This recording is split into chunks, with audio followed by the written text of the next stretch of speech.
Well, good day. My name is David Wild, and I'm the Merit Professor of Management and Director of the WOWED program, and very happy to have all of you online today for what turns out to be our second WOWED Awards ceremony that we've been able to hold. We had a little thing called the pandemic interrupt since the last one in fall of 2019, but we're very pleased to have two great students, two honors students, in fact, to participate and receive their WOWED Awards program awards today. This program was initiated by Dean Tony Phillips, that you'll hear from Tony in just a few minutes, but it's to recognize outstanding written works done by our students, and we're pleased to honor Abraham and Saydie today. They have awards that they'll be receiving today, and down the line. We archive the WOWED Award winning papers, and they serve as exemplars for what students should look to achieve in terms of doing excellent written work. And so their papers will be online and viewable for business students for years to come. So let me turn this over to Dean Phillips to say a few words, and then we'll get on with our presentations today.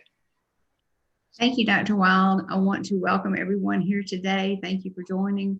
It's an exciting thing for us to get to celebrate the accomplishments of our students. And I wanted to also thank Dr. Wild for having the idea to handle the program this way.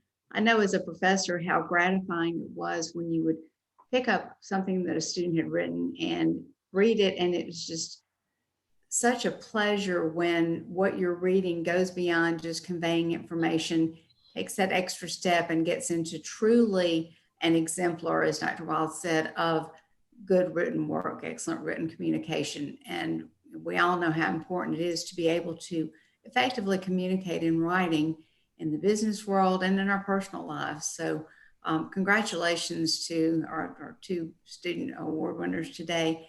And I also want to thank faculty who mentor these students and who recommend them for these awards, because without your participation and encouragement, first of all, there would be no written work being recognized, and secondly, we wouldn't be able to have this program that, again, does such a good thing of recognizing students who do great work. So family members, welcome. Congratulations on your students' accomplishments, and we thank you for your role in helping them be successful. So thank you very much. Absolutely. Absolutely. Thank you, Dean Phillips. Let me turn it over at this point. Dr. Michael Budden is going to introduce our first award winning student. Okay, I'm really pleased to be able to do this today. I'm sorry, UPS just came to my door, so if you hear a dog barking, that my dog hates UPS. We'll laugh at it in a couple of years after all this pandemic thing's done. So. That's the truth. Yeah. Abraham Chance is one of the better students I've had in years. In fact, he and his brother both were amazing students. They're both honor students. Abraham is due to graduate in December of 2021, so this coming fall. He was taking Marketing 319 as an H option class this semester. As part of that H option, he took some data that my wife, my daughter Heather, who are management faculty, and myself have been collecting since last May. We collected data in May, we collected data in December, and we're actually collecting data right now. And basically it deals with the impact of the pandemic on our students.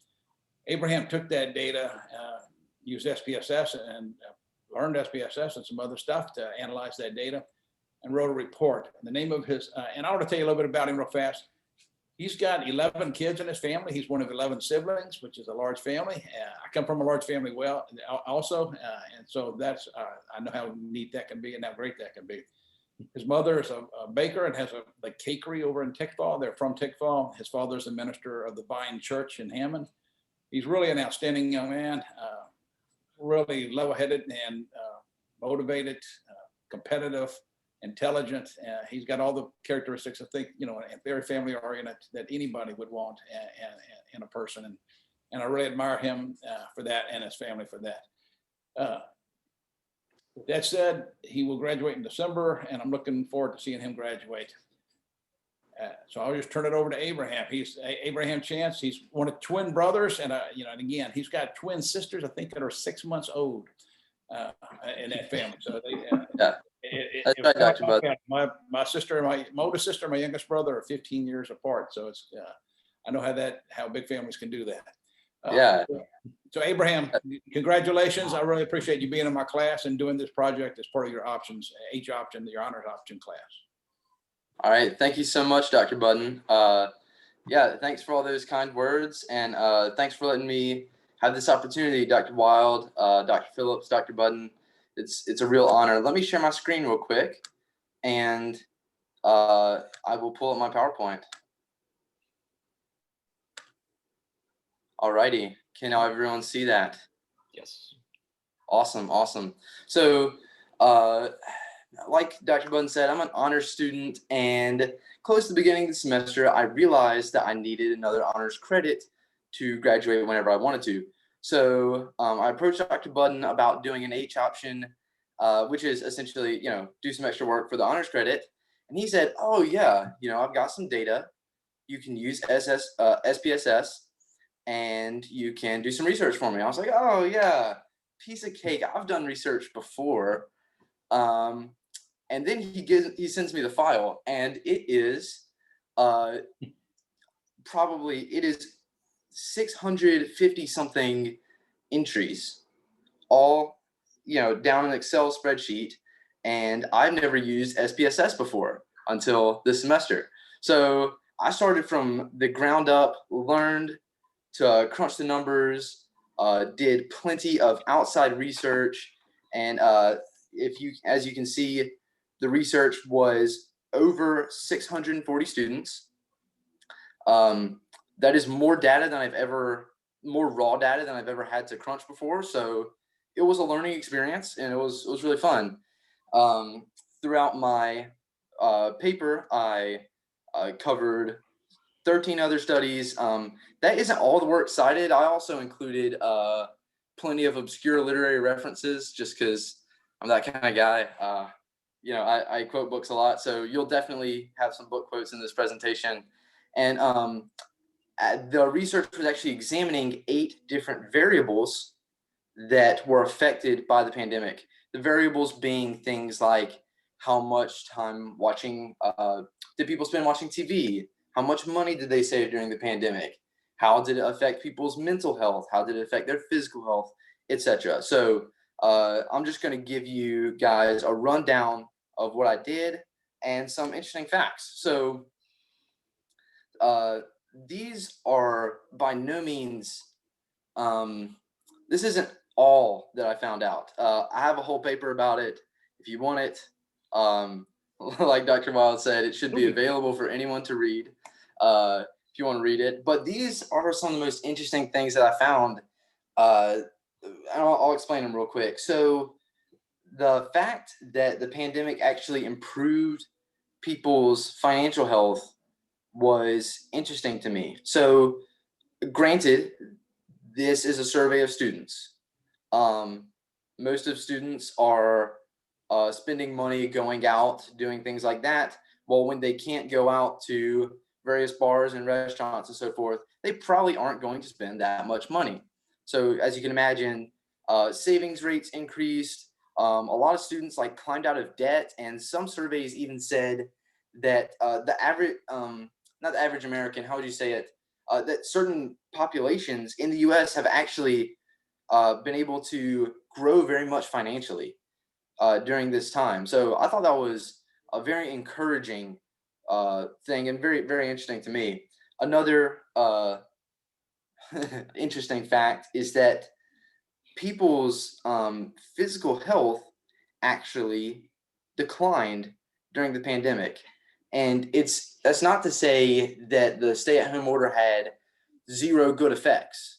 Obviously, above, we've seen that many people were aided financially. But I just thought, hey, there's a worldwide virus.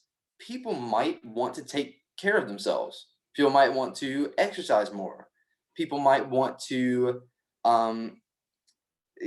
do other things to take care of their bodies and strengthen their immune systems. But that was not the case. It almost seems like one, because of gyms closing down, or because of the amount of time that people are just sedentary, staying at home, people's physical health actually deteriorated.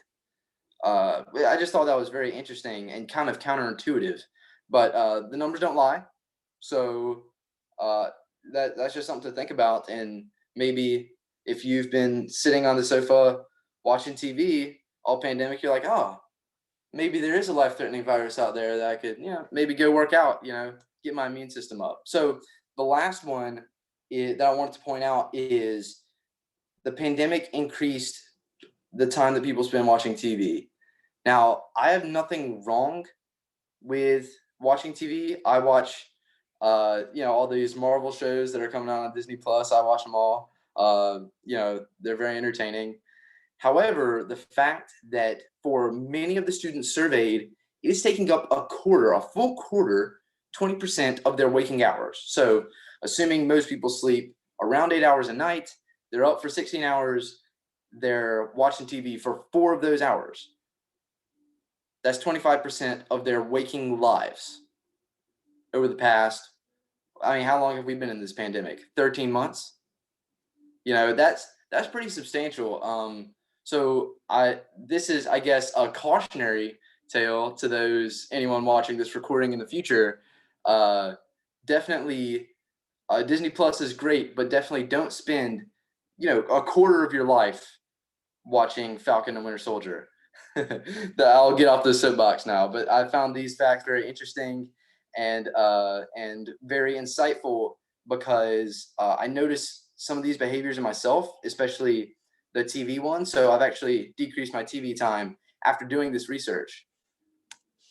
So here's my big thesis in the paper. The pandemic is a totally new thing that we've never seen before. At least the stay-at-home order. We've seen pandemics in the past. Take, for instance, like 1917 and the one in the 1950s and so forth. We've seen pandemics before, but we've never had a wide-scale shutdown before. So we didn't know what was going to happen.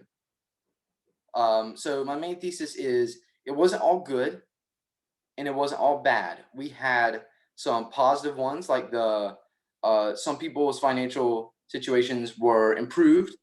Some people's financial situations were negatively affected. Some people decreased their physical health. Some people saw, oh, there's a life-threatening virus, let me become healthier. So I included this quote from Charles Dickens. It comes from the very first sentence of his awesome book, A Tale of Two Cities. It's a hard read for those who don't like stuffy old British fiction, but it's really a cool book. And this is probably his most famous quote. It was the best of times, it was the worst of times. And I think that as we come out of the pandemic, we can describe this time in the same way. This is the time of opportunity. It is also the time where those who don't take opportunities, may fall behind. But we want to make sure that it's the best of times for everyone and the worst of times for no one. So using the research that I went over, I gave recommendations at the end of my paper. Again, if you want to go read that, I feel like it's very good. Dr. Budden thought so too. So if y'all want to go check it out, that's pretty much it. Thank you so much. Okay. Well, thank you. Thank you for the presentation, Abe. And I'll have to have you explain WandaVision to me at some point. But in recognition of Abraham Chance being selected a WOWED Award winner, he has this lovely award that will be available for him to pick up tomorrow in the dean's office. And so I thank you for participating. We're honored to honor you in the College of Business, and appreciate your participation.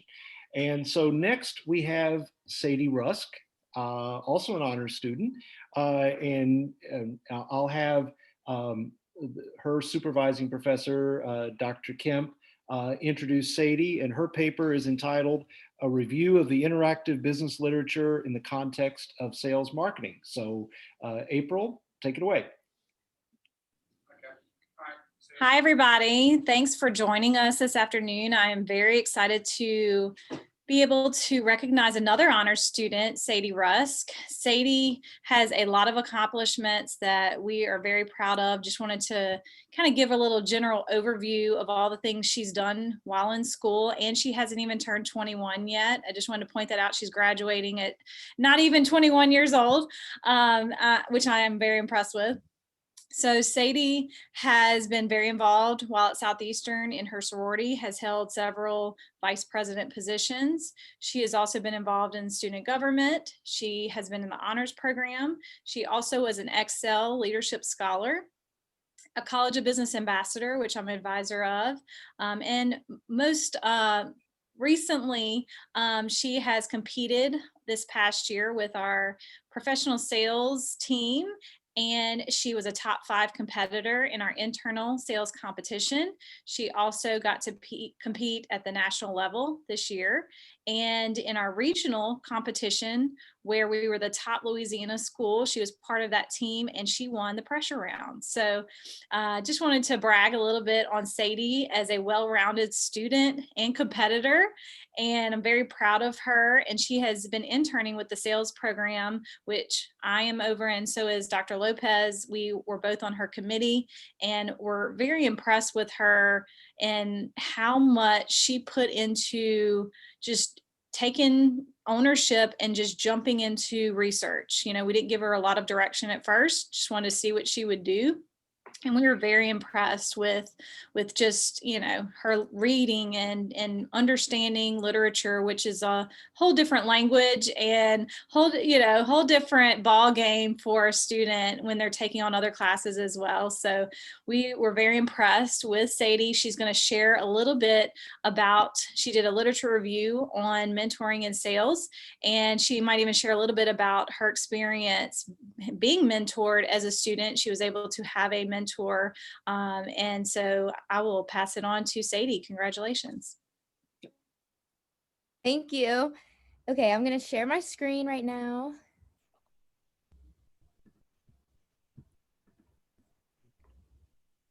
Okay, give me 1 second. Okay, can y'all see it? Okay. Yes. All right, so this is my thesis. I had to write it to graduate in honors this semester. So it's called A Review of the Literature on Mentoring and Sales, and it was presented to the honors program at Southeastern Louisiana University. I actually got my honors cord last night, which is very exciting, 3 years in the works. So like Dr. Kemp said, this is just an overview of myself. And Dr. Kemp was my thesis director, and Dr. Teray Lopez was my second reader. They helped a lot. So this is the outline. So I'll go over the mentor overview, the purpose of my paper, the findings, the practical implications, and the conclusion. So this, give me 1 second, I have to shrink my screen. So this quote, out of all of the ones that I have searched, this one was the one that stuck out to me the most and the one that related the most to my thesis. So a mentor is someone who sees more talent and ability within you than you see in yourself and helps bring it out of you. And I can really relate to this because a mentor to me, I know whenever I came into college my freshman year, Dr. Kemp and Dr. Lopez would put us in a classroom, or basically any classroom that I was in college, and we'd always have the upperclassmen help us through problems. And then once I kept going throughout the sales program, to go through these sales competitions, we'd have to have a mentor because they've done it before. And it was just outstanding to see students that have already graduated from Southeastern come back to school to help mentor us so that we can be better than they were. And that way the trend just follows for years to come. And I know it also impacted me seeing my friends So a mentor doesn't necessarily have to be someone that's older than you and you're the younger and they're teaching you. I know within my class, that has been the best mentorship that I have been through. So my class this semester, we are so close because we push each other through everything. And we went through the competition together and we were very corrective criticizing. Yeah, I said that wrong, but we corrected each other in a positive manner and we all grew from each other's mistakes and each other's positives. So I'll continue. Oh, wait, it's not, okay. So the purpose of my thesis was to understand the current state of research on mentoring, and I summarized the effects of mentoring on students, employee job satisfaction, and other outcomes. And I also identified needs for future research.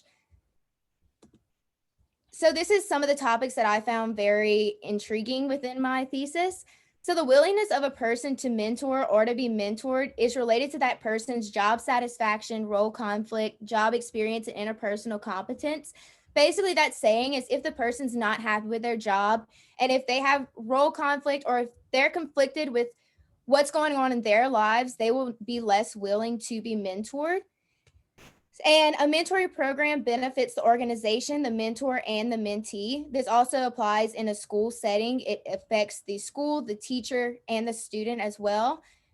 And an interesting fact, so job retention and showing up to work early and staying late is increased whenever a student is mentored. I found that very important. And through mentoring, mentees have experienced increase in self-confidence and encouragement and increased job motivation. Like I said, you want to stay late and you want to go early because you know that you're going to get rewarded whenever you get to work. You're going to get told that you did a good job or that you need to fix this for next time so that you can do a better job.